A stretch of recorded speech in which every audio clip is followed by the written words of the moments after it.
एक बार की बात है।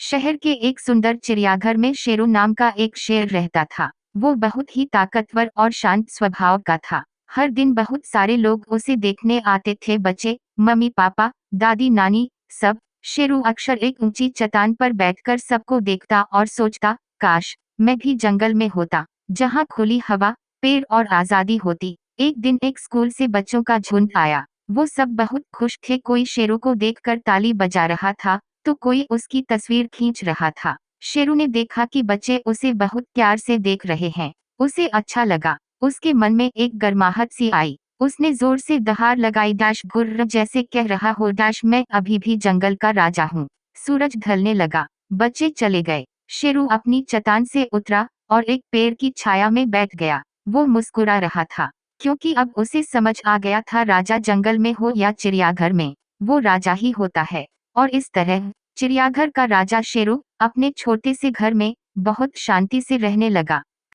एक बार की बात है, जंगल में एक बड़ा और समझदार हाथी रहता था। एक दिन सारे जानवर पानी के लिए तरस रहे थे, क्योंकि नदी सूख गई थी। हाथी ने अपनी लंबी सूंड से जमीन में गहरा गड्ढा खोदा और कुछ ही देर में पानी निकल आया। सब जानवर खुश होकर पीने लगे और हाथी को धन्यवाद देने लगे। हाथी मुस्कुराया और बोला, समस्या बड़ी हो तो अकल से हल निकालो।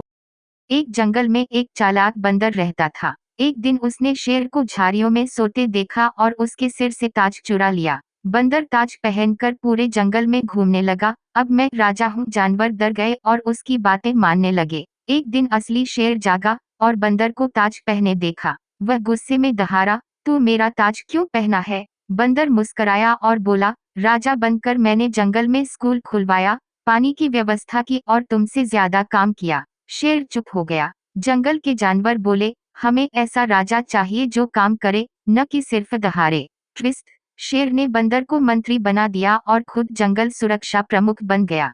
मछली जल की रानी है, जीवन उसका पानी है, हाथ लगाओ डर जाएगी, बाहर निकालो मर जाएगी। एक कबूतर रोज पार्क में आता था और एक बूढ़ा आदमी उसे दाना खिलाता था। एक दिन बारिश हुई तो बूढ़ा नहीं आया। कबूतर खिड़की पर जाकर बैठा, जैसे पूछ रहा हो, तुम ठीक हो?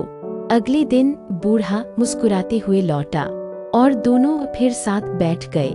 हाथी राजा बहुत बड़े, सूंड हिलाकर किधर चले? मेरे घर भी आओ ना, हलवा पूरी खाओ ना, आओ बैठो कुर्सी पर। कुर्सी बोली चत्तर पट्टर।